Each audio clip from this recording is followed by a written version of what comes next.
Hello friends, तो फिर एक बार स्वागत है आपके अपने YouTube channel target exam study platform पर। मैं मधु फिर से एक बार आपका स्वागत करती हूँ। तो आज का जो हमारा टॉपिक है वो है सी टेट एग्जाम में पूछे जाने वाले बाल विकास के सिद्धांत, जहां पर आपको जीन पियाजे, वाइगोत्स्की, कोहलबर्ग, स्किनर और थॉर्नडाइक के सिद्धांतों से संबंधित क्वेश्चन देखने को मिलेंगे। ये क्वेश्चन काफी मोस्ट इंपॉर्टेंट क्वेश्चन है। जैसा कि मैंने आपको पिछली वीडियो में भी बताया होगा कि आपको किस तरह से तैयारी करनी है, किस तरह से आपको छोटी छोटी ट्रिक को अपनाना है, क्वेश्चन को उसके जो ऑप्शन होते हैं उसको किस तरह से एलिमिनेट करना है और सही ऑप्शन तक कैसे पहुंचना है। तो आप इस चीज़ का खास ध्यान रखें, क्योंकि आपका जो एग्ज़ाम है वो काफ़ी करीब है। संडे को आपका एग्ज़ाम है, तो आपके पास बहुत ही कम टाइम बचा है। तो चलिए आप शुरू करते हैं आज की वीडियो का पहला प्रश्न। मधुलिका नृत्य और योग कला में निपुण है। हार्वर्ड गार्डनर के अनुसार उसके पास किस प्रकार की उच्च स्तरीय बुद्धि है, ये आपको बताना है। बताइए, अंतर्वैयक्तिक बुद्धि है, संगीतात्मक है, शारीरिक गति संवेदी है या अंतर्वैयक्तिक है। देखिए, संगीतात्मक नहीं, क्योंकि यह नृत्य और योग कला में निपुण है, इसकी बात हो रही है, गाने की बात नहीं हो रही है, नाचने की और योग कला की बात हो रही है। तो ये ऑप्शन भी नहीं हो सकता। अंतर्वैयक्तिक, इंट्रापर्सनल, ये भी नहीं हो सकता। इसके अलावा अंतर्वैयक्तिक, ऑप्शन डी, ये भी नहीं हो सकता। इंटरपर्सनल, ये भी नहीं हो सकता। अब बचा कौन सा? ऑप्शन सी, यानी शारीरिक गति संवेदी। क्यों ये ऑप्शन क्यों सही होगा? क्योंकि देखिए, मधुलिका क्या है? एक डांसर है और वह डांसर के साथ साथ योग कला में भी माहिर है। यहाँ पर मधुलिका को अपनी बॉडी की जो एक्टिविटी होती है उसमें क्या है? निपुणता हासिल है। तो शरीर को जो गति देने वाली बुद्धि होती है वो होती है शारीरिक गति संवेदी। तो यहाँ पर option C is the right answer. Next question है, जीन पियाजे के संज्ञानात्मक विकास के सिद्धांत के अनुसार अधिकांश बच्चे किस अवस्था में बीते हुए समय, वर्तमान और भविष्य के बारे में स्पष्ट रूप से अपनी समझ बना लेते हैं? ये बताना है। बताइए, कौन सी अवस्था होती है जिसमें बच्चे वर्तमान और भविष्य के बारे में या फिर बीते हुए समय के बारे में अपनी समझ बना लेते हैं? संवेदी गंत्यात्मक, पूर्व संक्रियात्मक या औपचारिक संक्रियात्मक या मूर्त संक्रियात्मक? बताइए, कौन सी ऐसी अवस्था होती है? तो देखिए, वो अवस्था होती है मूर्त संक्रियात्मक। कौन सी होती है? मूर्त संक्रियात्मक अवस्था। ऑप्शन डी, मूर्त संक्रियात्मक अवस्था। अब देखिए, इसकी अवस्था का यदि टाइम पीरियड पूछा जाए कि मूर्त संक्रियात्मक अवस्था कब से कब तक चलती है, तो आपको 7 से 11 या 7 से 12 देखने को मिलेगा। कितना मिलेगा? 7 से 11 या फिर 7 से 12 भी देखने को मिलेगा, जो कि मूर्त संक्रियात्मक अवस्था का टाइम है। इसमें क्या होता है? इसमें बच्चे बीते हुए समय, वर्तमान और भविष्य के बारे में अपनी स्पष्ट रूप से समझ बना लेते हैं। Option D is the right answer. Next question है, जीन पियाजे के सिद्धांत में चिंतन की बुनियादी निर्मितियों को किस रूप में जाना जाता है? बताइए, जीन पियाजे के सिद्धांत में चिंतन की बुनियादी निर्मितियां होती हैं, उनको किस रूप में जाना जाता है? सहज क्रियाएं, स्कीमा, संकेत या अवधारणाएं? बताइए, किस में जाना जाता? तो देखिए, जीन पियाजे के सिद्धांत में चिंतन की बुनियादी निर्मितियों को स्कीमा के रूप में जाना जाता है। Option B is the right answer. Next question है, जीन पियाजे के संज्ञानात्मक विकास के सिद्धांत के अनुसार निम्नलिखित में से कौन सी अवधारणा 3 से 6 वर्ष की आयु वाले बच्चों को सिखानी चाहिए? बताइए, यहाँ पर देखिए 3 से 6 वर्ष आयु वाले बच्चों की बात हो रही है, उनको सिखाना चाहिए। संरक्षण, अनुक्रमता या सांकेतिक प्रतिनिधिकरण या तार्किक बताइए, किस तरह से हम 3 से 6 वर्ष के बच्चों को सिखा सकते हैं? तो देखिए, उनको हम सांकेतिक भाषा, संकेतों द्वारा हम उन्हें सिखा सकते हैं। तार्किक, क्योंकि छोटे बच्चे हैं, वो तर्क नहीं कर सकते हैं। तो ऑप्शन सी इसका राइट आंसर होगा। Option C. नेक्स्ट क्वेश्चन है, जीन पियाजे के अनुसार मस्तिष्क में ज्ञान की व्यवस्थित संरचनाएं क्या कहलाती हैं? संचालन, संप्रत्यय, स्कीमा या फिर अनैच्छिक, क्या कहलाती हैं? बताइए। तो देखिए, ये कहलाती हैं, जीन पियाजे के अनुसार जो मस्तिष्क में ज्ञान की व्यवस्थित संरचनाएं होती हैं, जो स्कीमा कहलाती हैं। Option C is the right answer. Next question है, समीपस्थ विकास का क्षेत्र यानी जेडपीडी, समीपस्थ विकास का क्षेत्र अधिगम में संप्रत्यय की चर्चा निम्न में से किसने की है? जेडपीडी, बताइए किसने की है? तो ये की है लेब वाइगोत्स्की ने। Option C is the right answer. Next question है, चिंतन प्रक्रिया का वर्णन करते हुए लेब वाइगोत्स्की स्पष्ट रूप से किसके महत्व पर जोर देते हैं? बताइए, संस्कृति, परिपक्वता, नकारात्मक प्रतिपुष्टि या पुनर्बलन, किस पर जोर देते हैं? तो आप लोगों ने पढ़ाई होगा कि लैब वाइगोस्की का जो सिद्धांत है वो किसके रूप में जाना जाता है, सामाजिक सांस्कृतिक सिद्धांत। तो जहां भी समाज की बात आए, संस्कृति की बात आए, वही आपका राइट ऑप्शन होगा लैब वाइगोस्की के अनुसार। तो यहाँ आ जाएगा ऑप्शन ए, संस्कृति पर अधिक महत्व देते हैं, अधिक जोर देते हैं। नेक्स्ट क्वेश्चन है, निम्न में से किसने बच्चों और वयस्कों में नैतिक तार्किकता का वर्णन करने के लिए विकास के चरणों का एक क्रम सुझाया था, बताइए किसने सुझाया था। B.F. Skinner, Lawrence Kohlberg, Harvard gardener या लैब वाइगोस्की, बताइए किसके अनुसार किसने विकास चरणों का एक क्रम जो है वो सुझाया था। तो देखिए वो सुझाया था Lev Vygotsky, sorry Lawrence Kohlberg. किसने सुझाया था, Lawrence Kohlberg. Option B is the right answer, option B is the right answer, Lawrence Kohlberg. Next होगा आपका लैब वाइगोस्की के अनुसार भाषा बताइए क्या है। क्या वो चिंतन में बाधक है, गलत। चिंतन को सुसाधित करने में कोई भूमिका नहीं निभाती, ये भी गलत होगा। चिंतन को सुसाधित करती है, ये आपका सही ऑप्शन हो सकता है। चिंतन बहुत कम प्रभावी होता है, ये गलत है। तो 3 पॉइंट तो आपके गलत हो गए, लेकिन 1 पॉइंट आपका सही होगा भाषा के बारे में, कि भाषा जो है वो चिंतन को सुसाधित करती है। Option C is the right answer. Next question, question number 10, dash का प्रयोग जीन पियाजे द्वारा संज्ञानात्मक मानसिक अवधारणाओं के वर्णन के लिए किया जाता है, बताइए किसका प्रयोग किया जाता है। पाठ, वस्तु स्थायित्व, स्कीमा या समीवर्ती विकास का क्षेत्र, बताइए किसके लिए, किसके वर्णन में या कौन सी मानसिक अवधारणाओं के वर्णन में किया जाता है।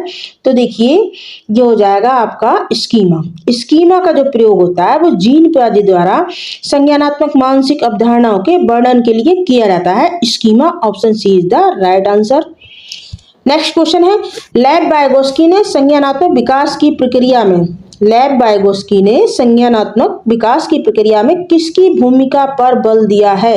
लैब वाइगोस्की ने, बताइए भाषा पर, संज्ञानात्मक द्वंद्व पर, सहज क्रियाओं पर या फिर स्कीमा पर, किस पर बल दिया है लैब वाइगोस्की ने। तो देखिए लैब वाइगोस्की ने संज्ञानात्मक विकास की जो प्रक्रिया है उसमें भाषा की भूमिका पर अधिक बल दिया है। नेक्स्ट क्वेश्चन है आपका, नैतिक विकास का सिद्धांत लॉरेंस कोहलबर्ग के साथ साथ और किसके द्वारा प्रतिपादित किया गया है, ये आपको बताना है किसके द्वारा प्रतिपादित किया गया है। इसके अलावा यानी लॉरेंस कोहलबर्ग के अलावा नैतिक विकास का सिद्धांत बताइए किसके द्वारा किया गया है। तो वो किया गया जीन पियाजे के द्वारा। किसके द्वारा, जीन पियाजे के द्वारा। तो option C is the right answer. आप देखेंगे क्वेश्चन नंबर 13, जीन पियाजे के संज्ञानात्मक विकास के सिद्धांत के अनुसार निम्न में से किस चरण में बच्चे वस्तुओं को वर्णन करने के लिए संकेतों का इस्तेमाल करने लगते हैं, बताना है आपको। ऐसी कौन सी अवस्था है, पूर्व संक्रियात्मक अवस्था, संवेदी, गंत्यात्मक, मूर्त संक्रियात्मक या औपचारिक संक्रियात्मक, बताइए किस अवस्था में बच्चे संज्ञानात्मक विकास का जो सिद्धांत होता है उसके अनुसार वस्तुओं को वर्णित करने के लिए संकेतों को रखते हैं, बताइए। देखिए पूर्व संक्रियात्मक जो अवस्था होती है वो आपकी होती है 2 से 7 वर्ष। कितना होती है, 2 से 7 होती है। संवेदी अगर गंत्यात्मक पूछा जाए तो ये होती है 0 से 2 वर्ष होती है।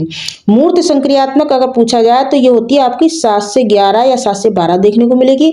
और औपचारिक संक्रियात्मक होती है 11 से आपकी 14 या फिर 15 भी आपको देखने को मिल सकती है। तो अब बताइए कौन सी ऐसी अवस्था होती है। तो देखिए ये होती है मूर्त संक्रियात्मक अवस्था, सॉरी इसमें मूर्त संक्रियात्मक अवस्था नहीं होगा, इसमें आपकी हो जाएगी पूर्व संक्रियात्मक अवस्था। कौन सी हो जाएगी, पूर्व संक्रियात्मक अवस्था, यानी 2 से 7 वर्ष पूर्व संक्रियात्मक अवस्था। तो इसका राइट आंसर जो आपका होगा वो होगा पूर्व संक्रियात्मक अवस्था, ऑप्शन ए। नेक्स्ट है आपका, जीन पियाजे के अनुसार हमारे मौजूदा स्कीमा के अनुभवों को लगातार सम्मिलित करने की प्रक्रिया को डैश कहा जाता है, बताइए क्या कहा जाता है। समावेशन, वर्गीकरण, समायोजन, संकल्पना निर्माण, बताइए इनमें से क्या कहा जाता है। जीन पियाजे के अनुसार मौजूदा स्कीमा में जो अनुभव होते हैं उनको क्या कहा जाता है। तो देखिए उनको कहा जाता है समावेशन, option A is the right answer. Next question है आपका, बच्चों की शिक्षा के लिए लैब वाइगोस्की के सिद्धांत का जो अनुप्रयोग प्रस्तावित करता, बताइए कौन करता है। सहयोगात्मक अधिगम, निष्क्रिय अधिगम, रटंत अधिगम या क्रिया प्रसूत अधिगम, बताइए। तो देखिए बच्चों की शिक्षा के लिए लैब वाइगोस्की का जो सिद्धांत है वो अनुप्रयोग प्रस्तावित करता है सहयोगात्मक अधिगम, यानी option A is the right answer. Next question है कोहलबर्ग नैतिक विकास के किस चरण में व्यक्ति अपने व्यवहार के परिणाम के बजाय दूसरों की अपेक्षा अनुसार कार्य करता है। यानी व्यक्ति जो कार्य कर रहा है उसमें वह अपने व्यवहार के परिणाम को सोचने की बजाय दूसरों की अपेक्षा अनुसार कार्य करता है, भले ही उसका परिणाम अच्छा हो या बुरा हो। बताइए किस अवस्था में होता है, कौन सी अवस्था होगी। तो ये देखिए ये होगी परंपरागत चरण, ऑप्शन बी। कौन सी होगी, परंपरागत चरण। नेक्स्ट क्वेश्चन है आपका लेव वाइगोस्की के सिद्धांत के अनुसार डैश विकास को डैश आकार देता है या देते हैं। बताइए क्या होगा इसमें। लेव वाइगोस्की के सिद्धांत के अनुसार सामाजिक अनुवंशिक कारण होगा, भावात्मक प्राकृतिक कारक होगा, या संज्ञानात्मक संस्कृति होगी, या शारीरिक संवेग होगा। बताइए इनमें से क्या हो सकता है। तो देखिए लेव वाइगोस्की के अनुसार, सिद्धांतों के अनुसार यहाँ आ जाएगा आपका संज्ञानात्मक। क्या आ जाएगा, संज्ञानात्मक।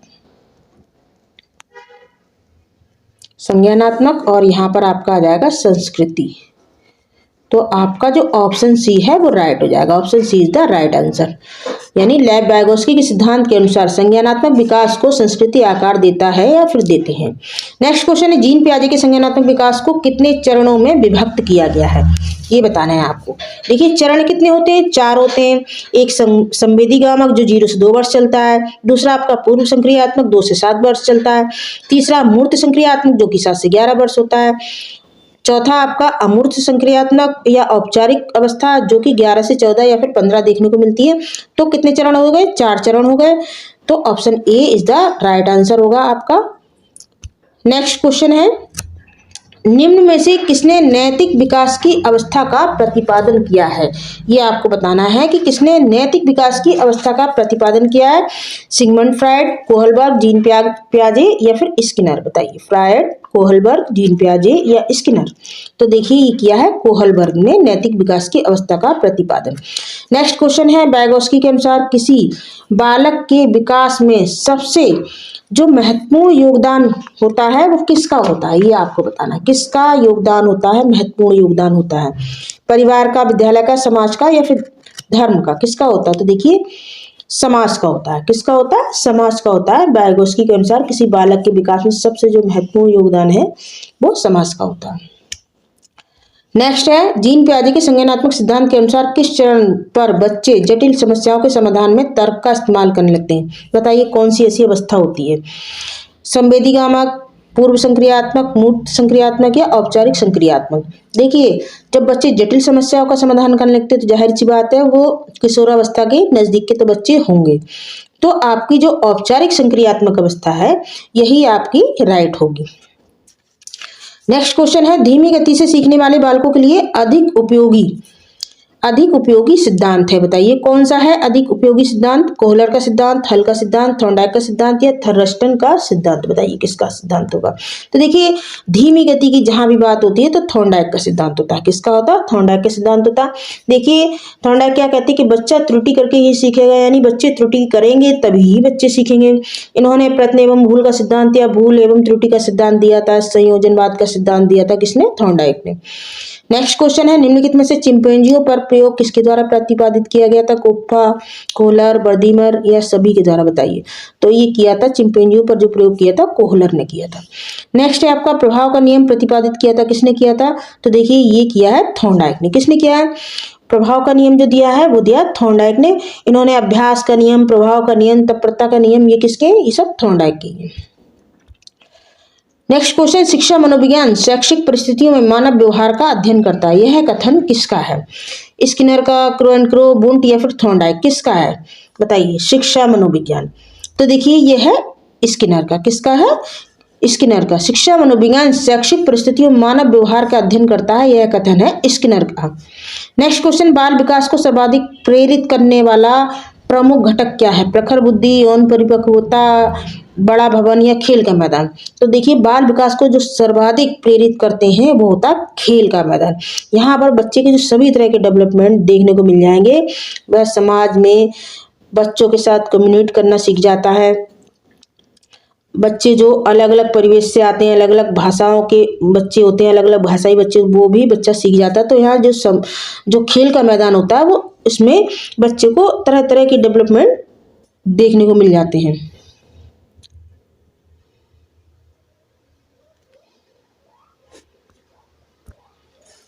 नेक्स्ट क्वेश्चन, शरीर के आकार में वृद्धि होती है क्योंकि शारीरिक और गंत्यात्मक विकास या संज्ञानात्मक विकास, संवेगात्मक विकास या फिर नैतिक विकास, बताइए।